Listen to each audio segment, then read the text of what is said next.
parviendra-t-il à surmonter les divisions?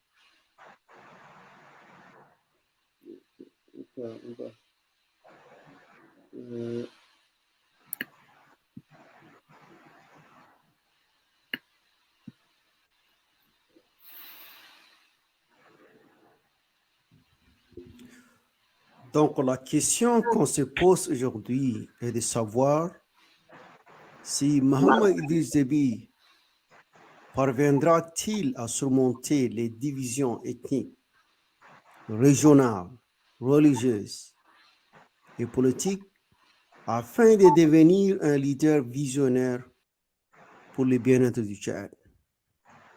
C'est une question fondamentale. C'est une question essentielle que beaucoup de nous se demandent. Si le président de transition est capable de surmonter les divisions ethniques, de surmonter les divisions religieuses, de surmonter les divisions régionales, et afin de devenir un leader visionnaire pour le Tchad. Un leader visionnaire qui va rassembler tout le monde. Un leader visionnaire qui va mettre les intérêts du Tchad au-dessus de tous les autres intérêts. C'est une question fondamentale. Puisque il y a beaucoup de Tchadiens qui sont frustrés. Imagine, il y a des gens qui traversent les déserts pour aller dans d'autres pays, pour trouver des opportunités. Alors que le Tchad a le potentiel de créer les opportunités pour les Tchadiens afin que les Tchadiens se sentent à la maison, afin que les Tchadiens se sentent sécurisés, afin que les Tchadiens se sentent fiers de leur pays. C'est essentiel. Nous vivons des moments très importants. Il faudrait absolument qu'on ait une clarification sur les devenirs du Tchad. Donc, c'est très essentiel de se demander si le président actuel pourrait surmonter toutes les divisions et devenir un leader de tout le monde. Un leader qui aime le Tchad, un leader qui est rassembleur, un leader qui unit tous les Tchadiens. Le temps de la guerre, le temps des rébellions, c'est révolu. Maintenant, il faut utiliser le pouvoir de l'intelligence pour discuter, pour trouver des solutions à nos problèmes. Nous avons en commun un pays qui est le Tchad. Nous devrions travailler ensemble, main dans la main, pour trouver des solutions concrètes à nos problèmes. Aujourd'hui, beaucoup de Tchadiens ne se sentent pas à la maison. Ils ne se sentent pas fiers de leur pays. Il faudrait créer des conditions pour que les Tchadiens et les Tchadiennes se sentent fiers de leur pays. Se sentent revenir à la maison au lieu de fuir leur maison. C'est ça les conditions qu'on vit aujourd'hui. Il y a beaucoup de Tchadiens qui veulent fuir et aller dans d'autres pays. C'est une tragédie. Ça nous brise le cœur. Il faudrait, nous sommes capables, nous sommes tous intelligents, nous sommes tous doués. Nous pourrions apporter des solutions à nos problèmes. nous pourrions créer des conditions favorables pour la prospérité du Tchad. C'est très important. La question qu'on se demande, est-ce que le président de transition pourrait tendre la main aux oppositions réelles, par exemple aux transformateurs, aux FAT, tous ces Tchadiens qui ont pris les armes. Il faudrait qu'il y ait un dialogue sérieux. Il faut tendre la main de dire de venir à la maison.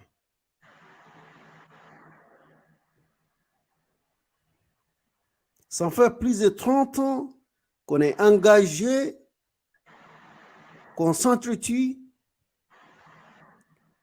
et les résultats sont vraiment désastreux.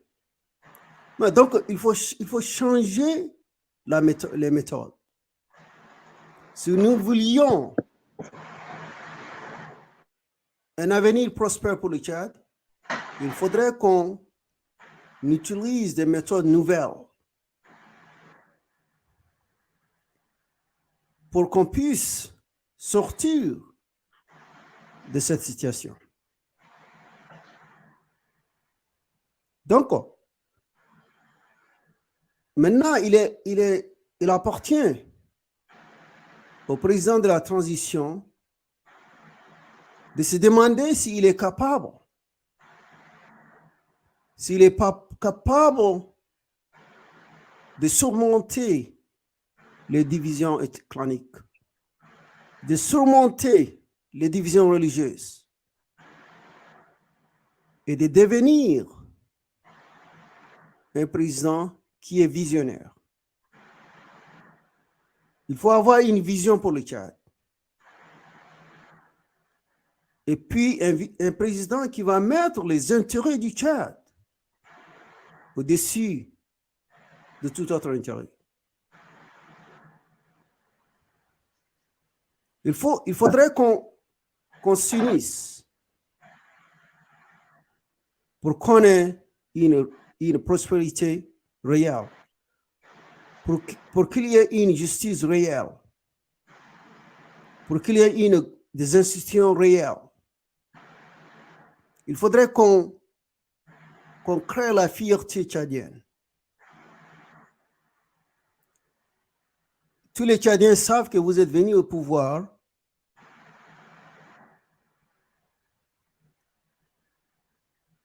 sans des élections libres et transparentes. D'accord? Maintenant, il appartient à vous de démontrer pourquoi les Tchadiens devraient te suivre.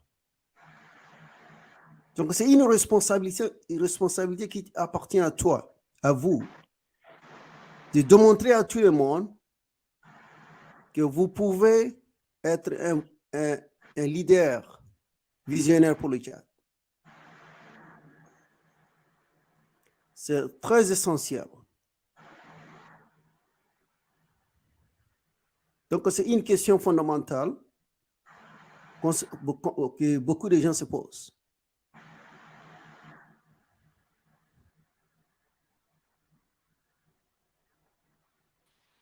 Ok, donc Anthony, là, ce sont mes propos en ce qui concerne la question du jour. La question du jour est de savoir, Maman Ulysse de peut-il transcender les divisions pour devenir un leader visionnaire pour le bien-être du Tchad? Donc, c'est une question fondamentale. C'est une question très importante, puisqu'il s'agit ici de l'avenir du Tchad. Est-ce qu'on pourra prévoir un avenir meilleur ou on pourrait prévoir un avenir désastreux? C'est la question qu'on se demande. Donc, on va inviter tout le monde participer, vous pouvez cliquer sur le lien d'ici, sur le commentaire. Si vous avez des perspectives, vous pouvez nous joindre et proposer vos solutions. Donc, nous sommes dans une logique de trouver des solutions, dans une logique de rassembler tous les Tchadiens et unir les pays ensemble et développer les pays ensemble. De déchirer entre les Tchadiens, ça nous brise le cœur. Comme je l'ai mentionné, le Tchad a des potentiels importants. On pourrait utiliser tout ce temps pour lutter pour nos efforts dans ce sens et développer, au lieu que les gens fuient le Tchad. C'est une tragédie. Donc, vous pouvez participer. Si vous êtes expert dans un domaine quelconque, on va vous donner la parole. On est ici pour échanger des idées. On est ici pour trouver des solutions ensemble. Anthony, donc, vous pouvez entamer les 2 sujets que vous avez envoyés, ou les 3 sujets. Le premier sujet, c'est, je pense, le dossier Ousmane Sonko du Sénégal. Donc, qu'est-ce que tu veux nous parler à propos de ça? Alors? Oui. Bonsoir, chers téléspectateurs. Bonsoir, DT Média. Merci de m'avoir encore donné l'opportunité de débattre ensemble avec vous sur la question, sur 2 questions les plus importantes, à savoir dans le dossier de Ousmane Sonko du Sénégal et ensuite sur les préparatifs donc de la tournée du président de la transition tchadien dans la zone méridionale, là où il y a les massacres du peuple du Sud. Voilà, dans l'affaire de Sonko, Sonko est un homme, est un acteur politique sénégalais, un opposant, âgé de 48 ans. Il est le président du parti PASTEF, c'est-à-dire les patriotes sénégalais pour le travail, l'éthique et voilà. Et je ne sais pas si vous m'entendez. Donc, son parti est dénommé PASTEF. C'est un parti de l'opposition sénégalais qui fait la polémique, qui anime la polémique africaine. Vous savez, il y a quelques mois, cet opposant incontestable, un opposant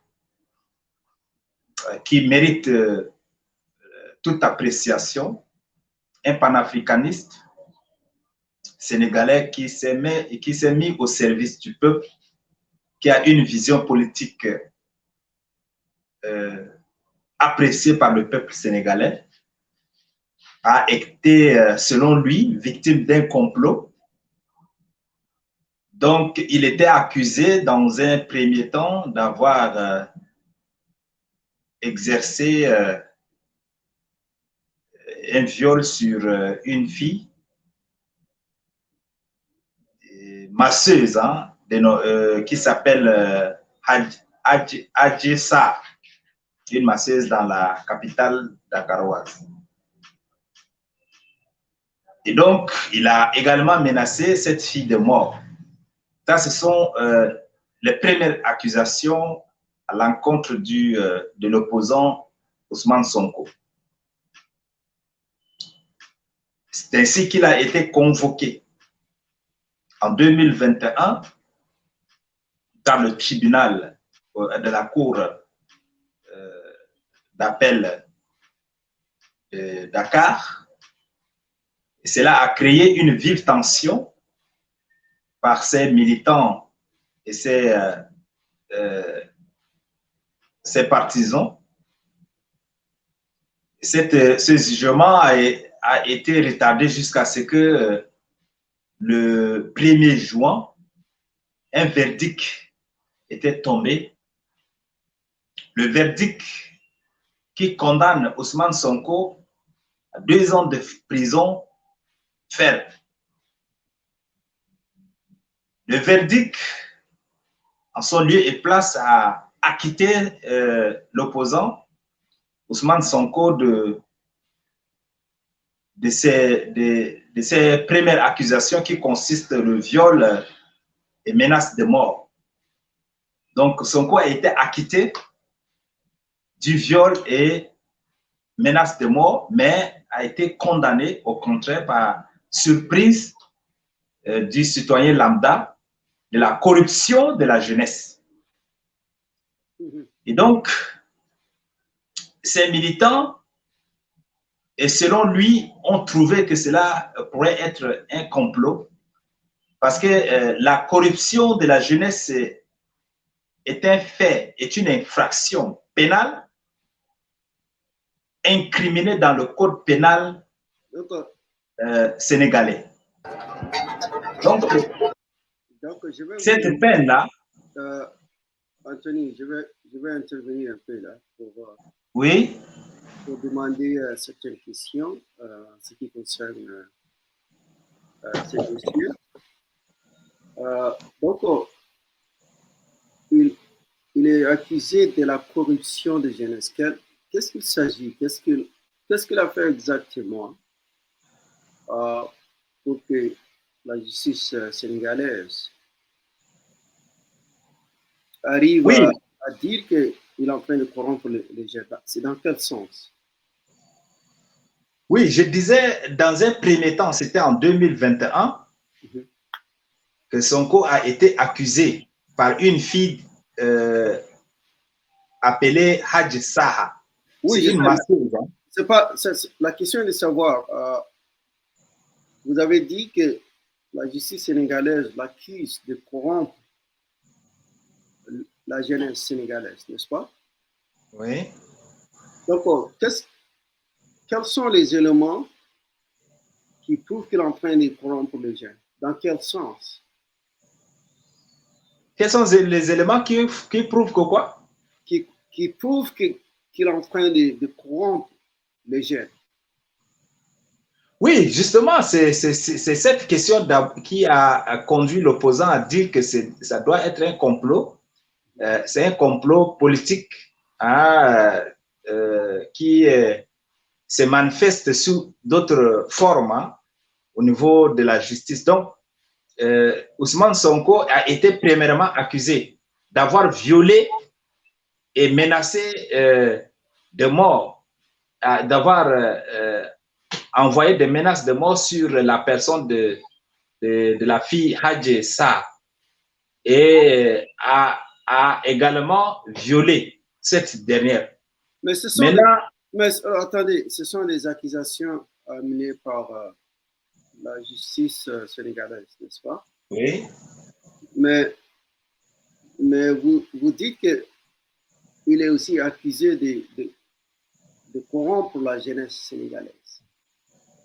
L'accusé, c'est cette dernière, c'est cette dernière infraction qui inculpe maintenant l'opposant à être condamné pour une prison ferme. Donc, selon lui, c'est par surprise, parce que tout un citoyen sénégalais ne s'attendait pas à cette condamnation ou à cette infraction qui est comment on appelle, la corruption de la jeunesse. Et donc, c'est par surprise. Il ne s'attendait pas. Sinon, les faits qui lui ont été reprochés au départ, c'était sur le viol et la menace de mort. Mais du coup, quand le verdict de la justice était tombé, Sonko a été acquitté aussitôt des viols et menaces de mort, mais a été plutôt condamné pour corruption de la jeunesse parce que pour la justice sénégalaise, Sonko a fait descendre toute la jeunesse dans la rue pour manifester contre le pouvoir ou bien contre le régime de Macky Sall. Donc, on se retrouve, selon lui, dans une situation de complot, justement, selon lui, parce que il ne sait pas les accusations qui étaient au départ sur viol et menaces se retrouvent finalement sur la corruption de la jeunesse. Donc lui-même, il ne comprenait rien et aucun citoyen sénégalais n'a compris cette manière de faire. Et selon les Sénégalais, c'est une manigance, hein, un complot justement. Il semble qu'il a une popularité au Sénégal, n'est-ce pas? Oui. Ok. Et puis, quels sont, en résumé, est-ce que tu peux nous donner les grands points de sa politique? Oui, c'est que vous devez savoir que Sonko est un opposant aimé, si vous me permettez le terme, aimé par la jeunesse sénégalaise. Il est aimé par tous les Sénégalais, s'il faut le dire sincèrement. Parce que quand il avait lancé la jeunesse dans la manifestation de masse, je vous assure que c'est tous les jeunes Sénégalais qui étaient dans la rue. D'abord, il y avait eu au départ une caravane de liberté de Ousmane Sonko qui a été organisée depuis Ziguinchor. C'est là où il demeure maire de la ville de Ziguinchor. Et sur cette caravane, il a commencé à marcher jusqu'à Dakar. Mais les autorités l'ont interpellé en route pour l'amener à la justice. Tous ces parcours, c'est que les jeunes étaient avec lui.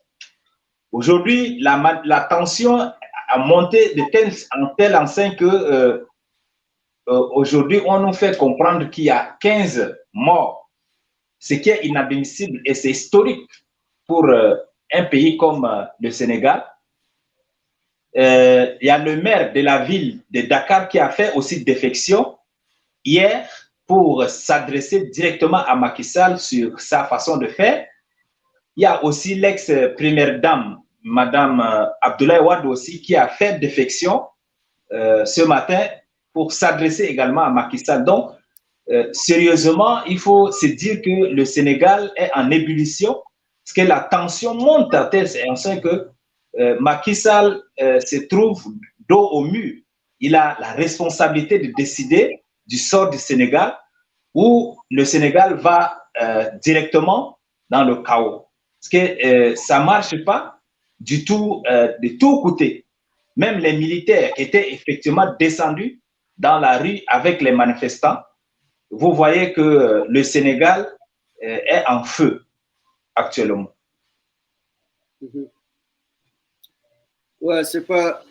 Donc, il semble qu'il a une popularité et cette popularité menace l'élection de Macky Sall, n'est-ce pas? Ouais. Donc, il faudrait comploter pour le discréditer. Oui, ce qu'il faut noter, c'est que y a dans la constitution sénégalaise, il est clairement disposé comme quoi un président n'a pas droit à briguer 3 mandats. Et même Macky Sall, à son arrivée au pouvoir, avait promis en son temps qu'il ne pourra pas briguer le 3e mandat. Mais par surprise de tous Sénégalais, Macky Sall, il y a un doute qui plane sur sa candidature, donc 3e mandat. Et c'est ce qui ne bipe pas les peuples sénégalais. parce que c'est un peuple qui incarne beaucoup plus la démocratie en Afrique, hein, ce qu'il faut comprendre. Et donc, si on constate cette désescalade politique en matière de la démocratie, ça ne va pas être bien pour le Sénégal. Oui. C'est pourquoi, face à Ousmane Sonko, qui est un opposant de taille, Macky Sall cherche à exclure ce dernier pour partir seul aux élections. Parce que c'est l'opposant Ousmane Sonko, il faut le dire clairement, il est aimé par les Sénégalais. Donc, il voit une menace. Il faut d'abord chercher le pouls dans l'écran. C'est ainsi qu'il a fait de telle sorte que la justice condamne Ousmane Sonko pour une prison ferme de 2 ans. Et donc, vous imaginez que d'ici 2024, le Sénégal organisera des élections présidentielles. Et donc, si va se présenter pour la 3e fois? Oui, il n'a pas dit clairement encore sa position par rapport à son 3e mandat, mais les sorties médiatiques, ces sorties médiatiques prouvent déjà que Macky Sall veut briguer le 3e mandat. Et même, il y a une constitution sénégalaise qui a été déjà modifiée en sa faveur, pour qu'il se présente. Donc, certainement, on pourrait dire avec affirmation que c'est un complot politique pour discréditer en quelque sorte son opposant de taille et aller seul peut-être aux élections. Ok. Ouais. Je vois. Donc, peut-être s'il y a des choses nouvelles, on pourrait revenir là-dessus, sur ce dossier. Donc, pour le moment, on va entamer l'autre sujet en ce qui concerne le Tchad. Ouais. Donc, tu peux nous parler un peu de la tournée du président de transition dans la zone méridionale? Oui, je voudrais insister sur cette question parce que le président n'est pas encore en tournée. Il est en train de préparer une tournée. Excusez-moi, il est en train de préparer une tournée dans la zone méridionale, comme il a fait le mois dernier dans le nord du pays. Actuellement, il y a des accompagnateurs qui sont déjà sur le terrain pour préparer l'accueil. On nous a fait savoir déjà que un responsable du parti MPS est à Doba en train de préparer déjà le terrain pour l'accueil du président de transition. Mais ce qu'il faut dire par rapport à sa tournée, c'est bien de prendre contact avec sa population, c'est bien d'être plus proche de ses gouvernés pour un père de la nation, pour lui. Mais ce qu'il faut dire, c'est que le peuple du Sud, surtout, a trouvé que cette manière de faire est une insulte. Parce que pendant que les gens étaient en train de... Laquelle? Hein? À quelle manière? Voilà, c'est-à-dire que sa tournée vers le Sud est une moquerie pour le peuple du Sud qui a subi des massacres depuis le 8 mai dernier. Et entre-temps, le président de transition était en tournée vers le nord. Sans inquiétude, il n'a pas jusqu'à là pris la parole pour compatir avec le peuple qui est massacré vers le sud du pays. Il n'a pas compati de manière officielle avec ce peuple-là. Et aujourd'hui, le peuple, beaucoup d'acteurs se posent des questions, à savoir, est-ce que sa tournée vers le sud n'est pas une moquerie envers le peuple du sud? Parce qu'il y a aussi un communiqué qui a été publié, par exemple, à Koumra précisément, pour demander à ce que les responsables de la région puissent cotiser puisse cotiser de l'argent pour son accueil, pour son logement et autres. Donc, les acteurs, beaucoup d'acteurs politiques se posent des questions, disent, mais est-ce que c'est une bonne manière? Parce que pendant que le peuple est en train de pleurer encore les cadavres qui sont massacrés, qu'il n'a jamais eu l'audace de compatir de manière officielle avec ce peuple-là, c'est lui qui se permet donc d'aller encore parler de quoi avec le peuple. Et beaucoup d'acteurs politiques en ce moment luttent pour le boycott de sa tournée. Et beaucoup appellent la population du Sud à ne pas réserver un accueil très chaleureux à l'égard du président de transition. Est-ce que tu es sûr qu'il n'a pas fait une annonce en ce qui concerne les massacres?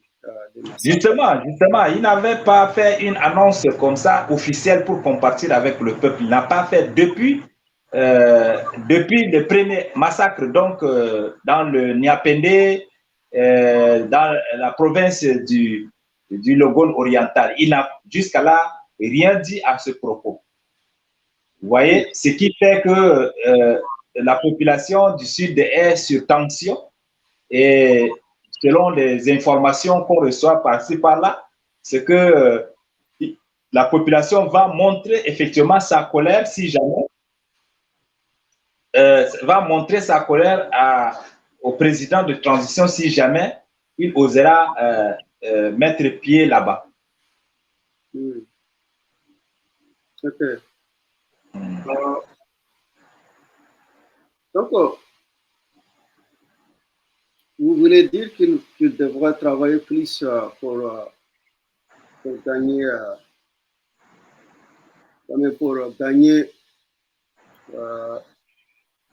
hearts and minds, comme on le dit en anglais, donc pour gagner les cœurs et les esprits. Pardon, je ne vous ai pas bien reçu. Il y a un problème technique là. Le système est devenu vraiment très lent. Est-ce que tu me reçois? Attendez, je vais. Ça serait le ventilo là qui. Voilà. Non, je te reçois maintenant. Donc, ouais, c'est bon. L'erreur, c'est à mon niveau. Il y a beaucoup de. Ouais. Il y a un problème à mon niveau ici. Donc, ah, je vois. Sinon, je vous reçois 5 sur 5 maintenant.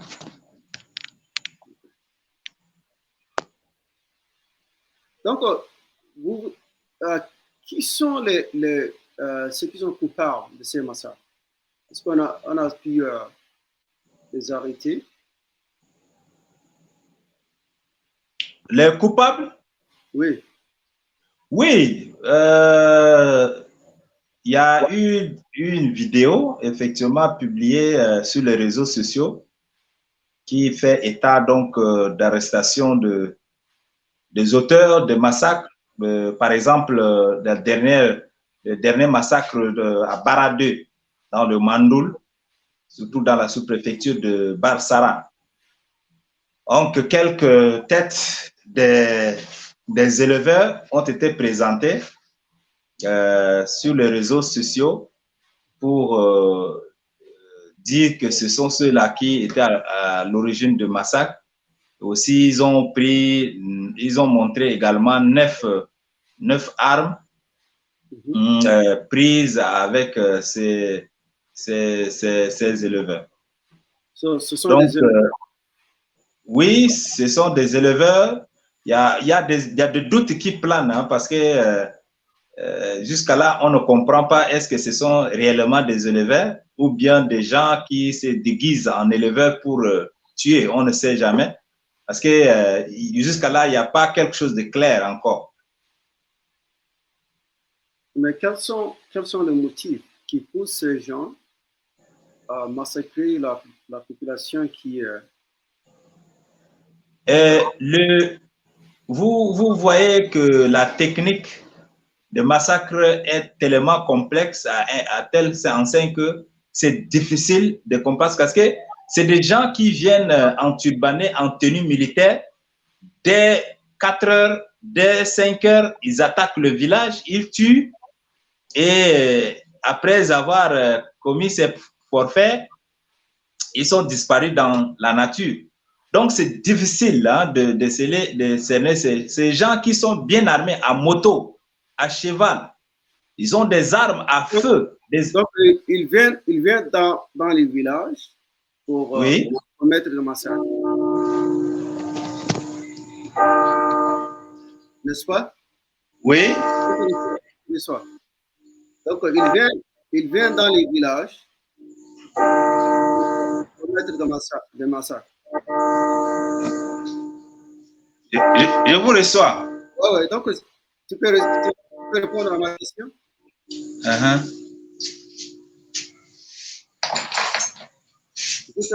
te reçois très bien. Oui, 5 sur 5. Donc, ils viennent dans les villages, Oui. Pour commettre les massacres, n'est-ce pas? Mais pourquoi pas le gouvernement n'envoie pas des gendarmes ou des policiers au niveau de ces villages pour la protection de ces villageois? Voilà un peu, vous êtes en train de soulever des paradoxes que tout citoyen tchadien soulève en ce moment. Parce que on ne comprend pas. L'État, le gouvernement joue au sapeur-pompier hein, après le feu. Après, quand le massacre a eu lieu déjà, ces autorités font semblant d'aller faire le constat, hein, font semblant d'aller compatir avec la population. Mais au fond, on a du mal parce que c'est des choses qu'on peut prévenir facilement. D'accord. Ma suggestion, ma recommandation est la suivante. Il faudrait que le gouvernement arrive à prévenir ces massacres, à prévenir ces problèmes et en mettant des policiers au niveau de ces villages pour la protection de ces villageois.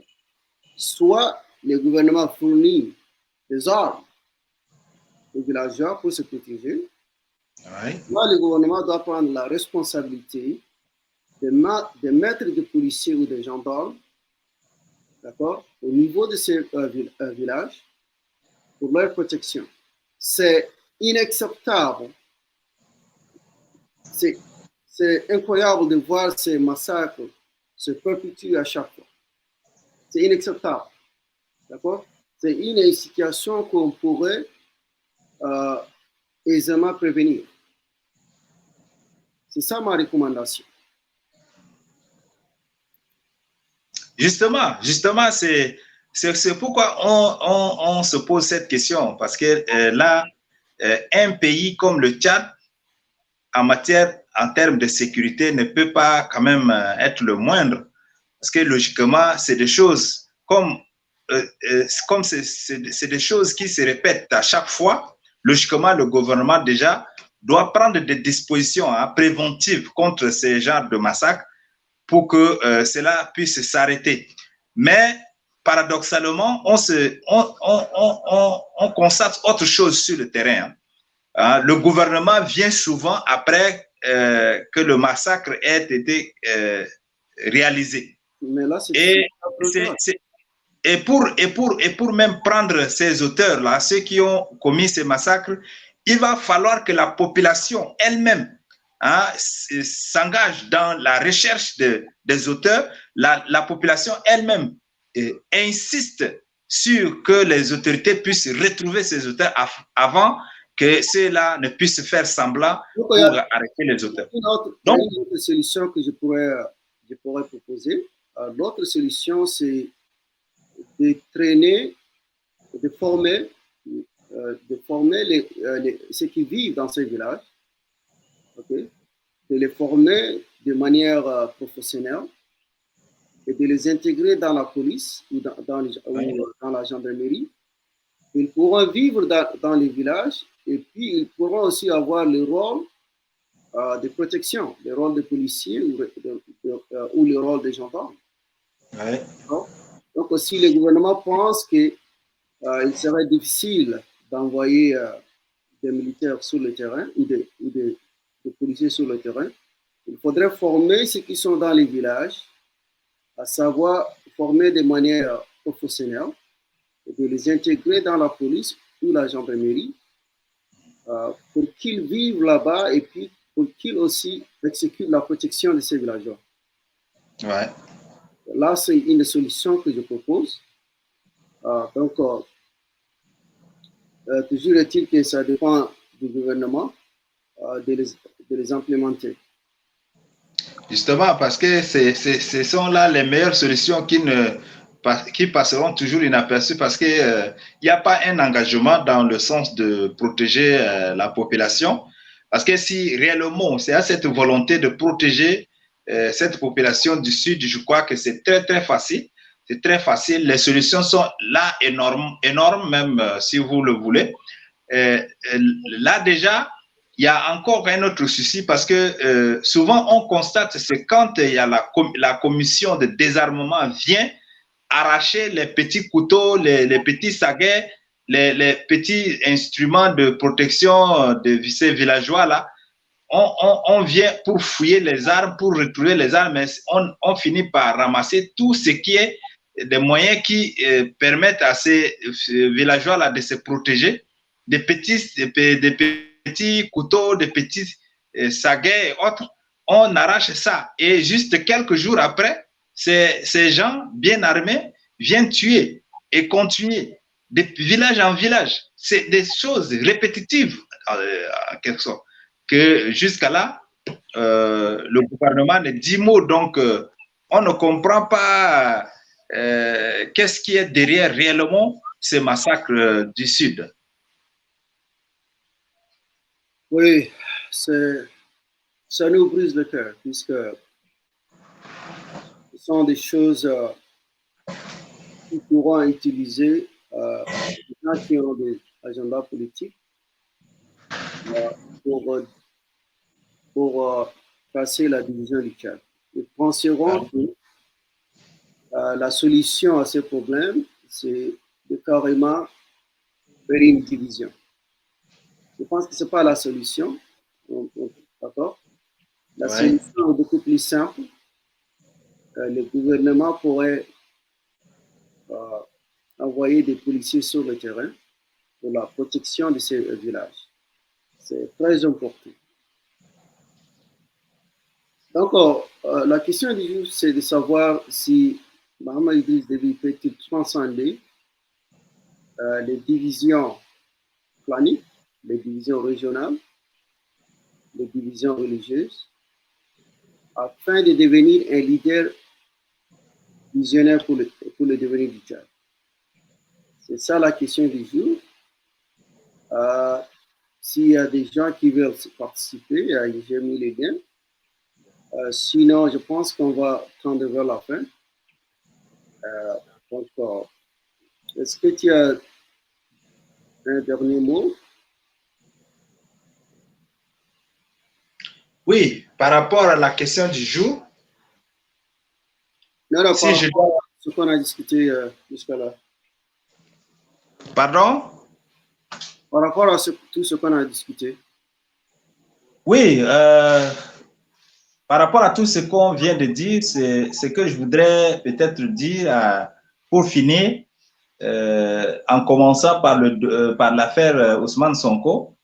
Je voudrais dire simplement au président africain que nous ne sommes pas toujours au siècle des gens, de peuples qu'on manipule comme on veut quand on est président.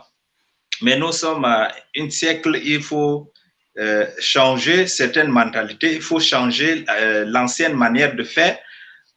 Actuellement, c'est une autre jeunesse qui est debout.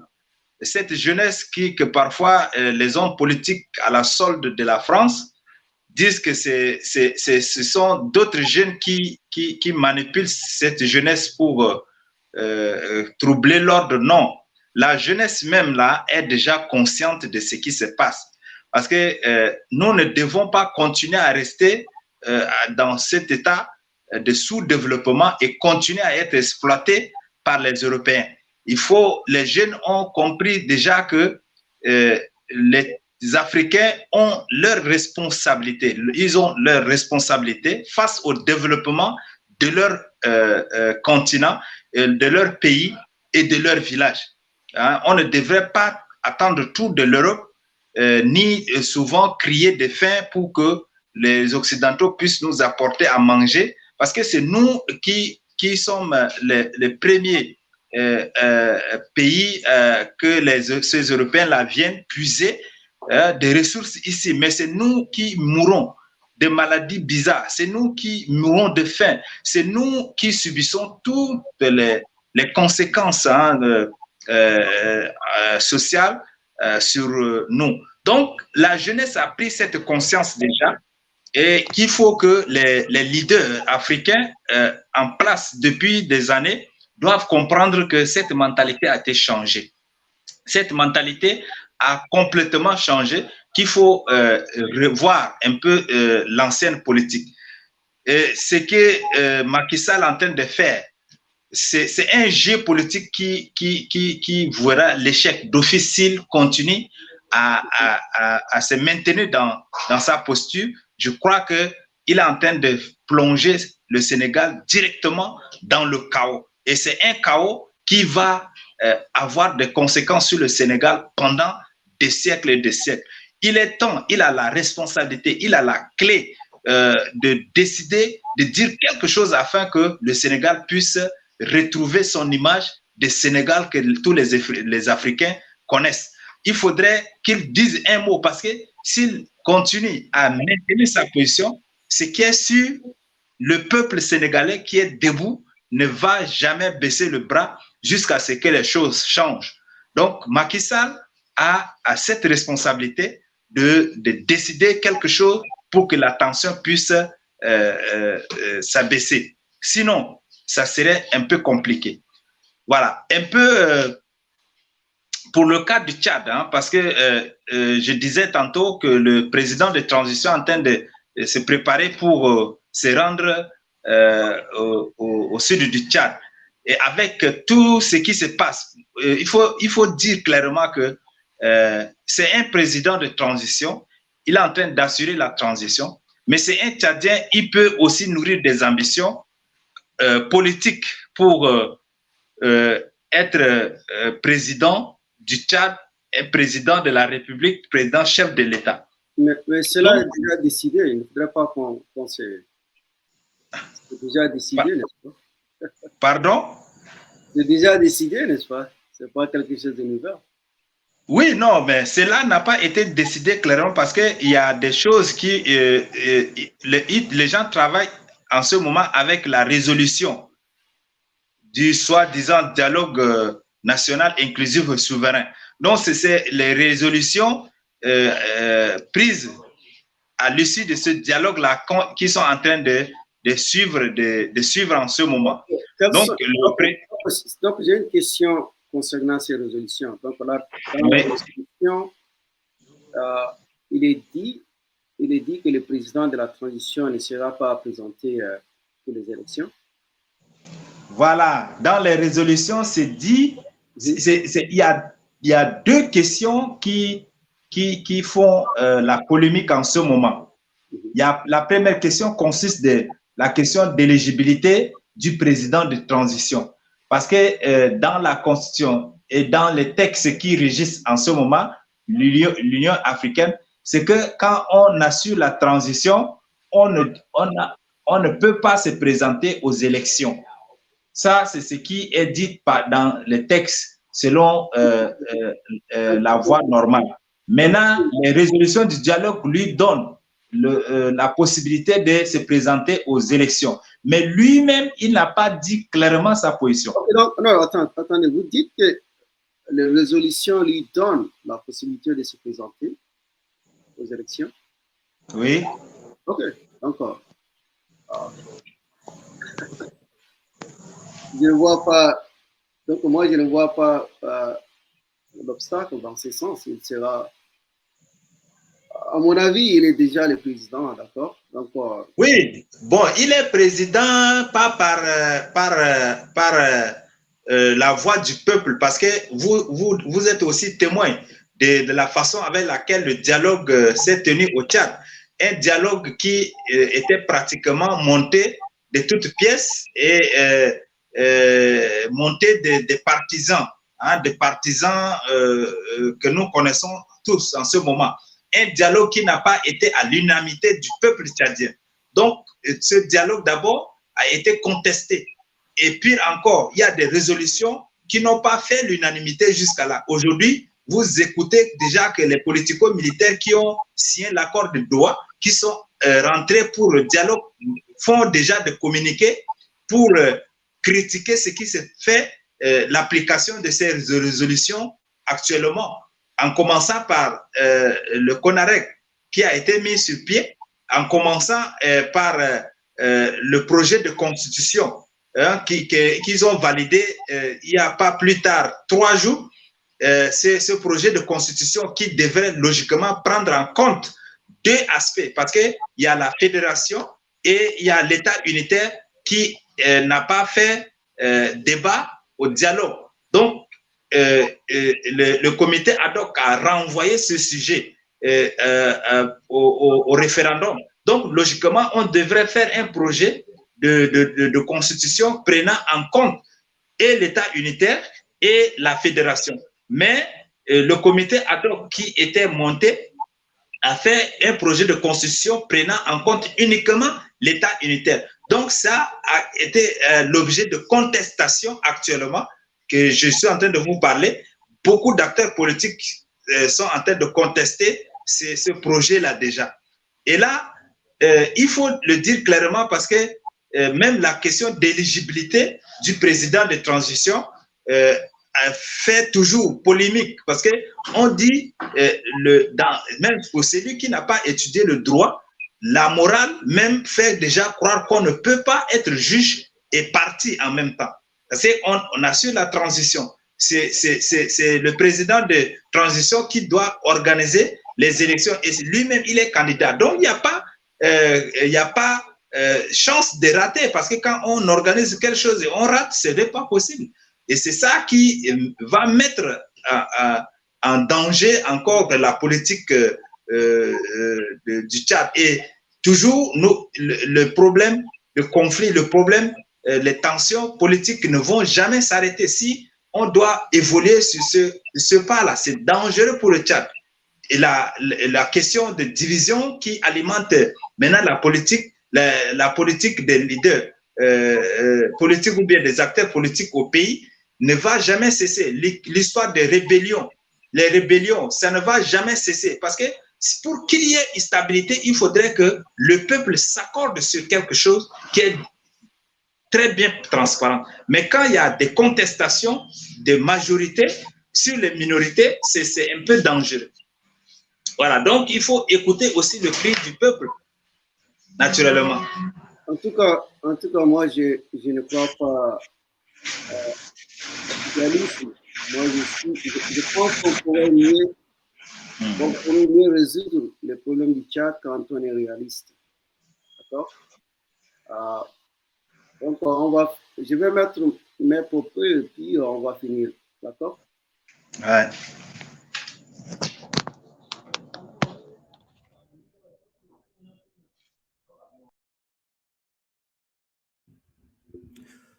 Donc, la question qu'on se pose aujourd'hui est de savoir si Mohamed Idriss Déby parviendra-t-il à surmonter les divisions ethniques, régionales, religieuses et politiques afin de devenir un leader visionnaire pour le bien-être du Tchad.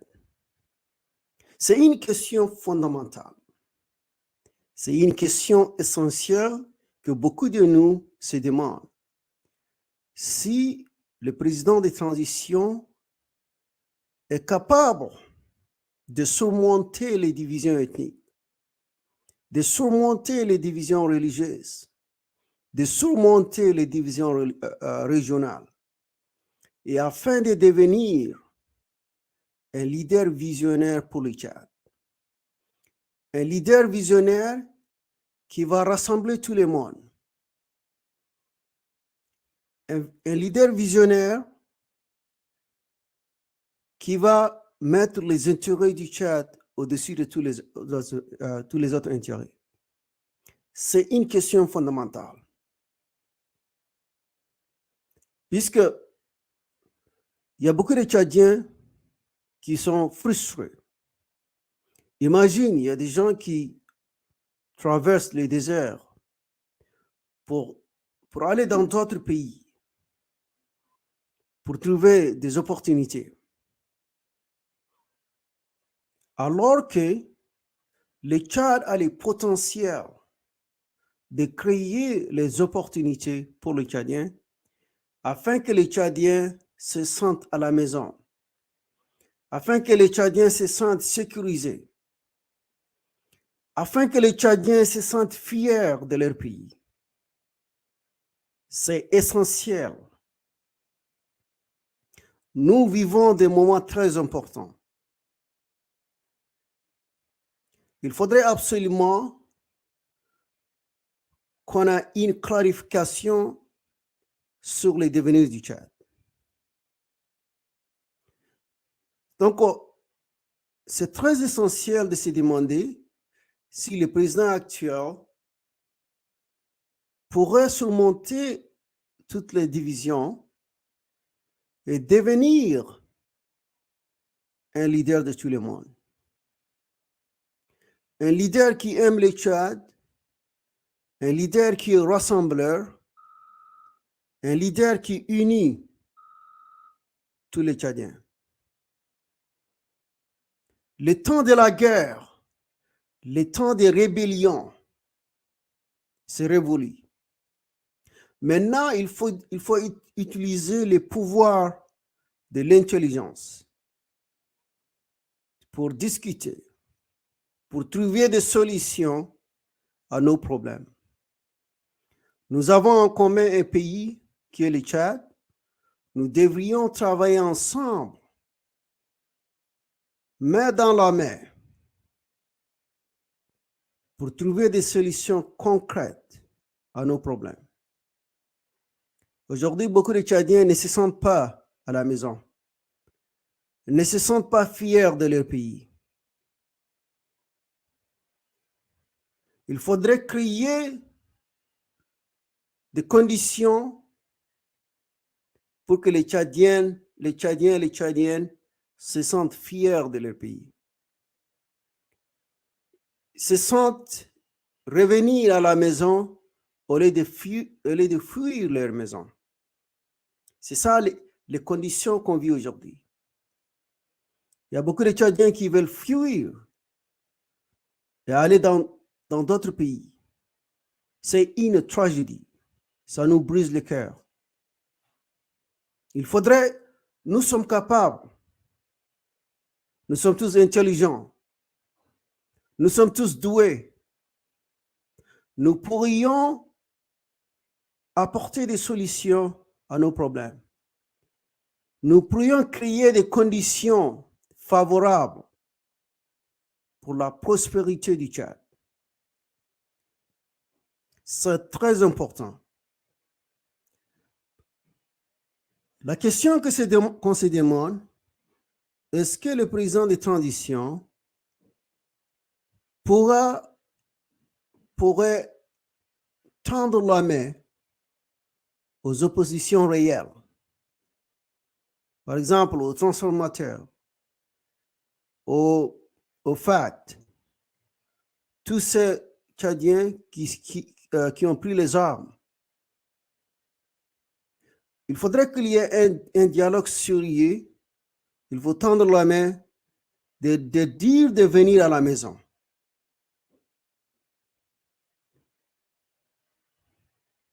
Ça fait plus de 30 ans qu'on est engagé, qu'on s'entretue, et les résultats sont vraiment désastreux. Mais donc, il faut changer les méthodes. Si nous voulions un avenir prospère pour le Tchad, il faudrait qu'on utilise des méthodes nouvelles pour qu'on puisse sortir de cette situation. Donc, maintenant, il appartient au président de la transition de se demander s'il est capable. S'il n'est pas capable de surmonter les divisions claniques, de surmonter les divisions religieuses et de devenir un président qui est visionnaire. Il faut avoir une vision pour le Tchad. Et puis, un président qui va mettre les intérêts du Tchad au-dessus de tout autre intérêt. Il faudrait qu'on s'unisse pour qu'on ait une prospérité réelle, pour qu'il y ait une justice réelle, pour qu'il y ait des institutions réelles. Il faudrait qu'on crée la fierté tchadienne. Tous les Tchadiens savent que vous êtes venus au pouvoir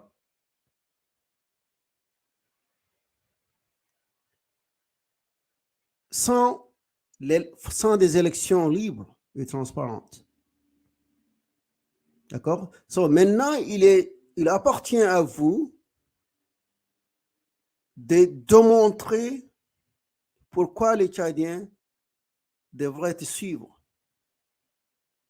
Donc, c'est une responsabilité qui appartient à toi, à vous, de démontrer à tout le monde que vous pouvez être un leader visionnaire pour le Tchad.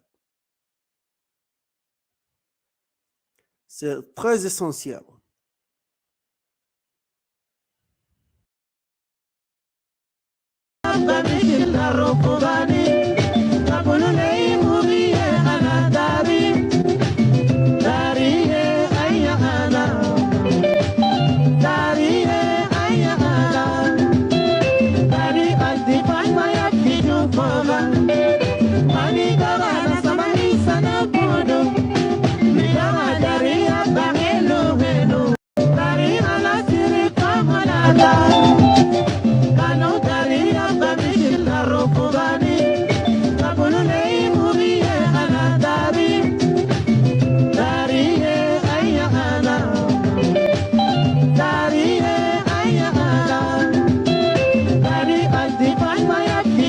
Over.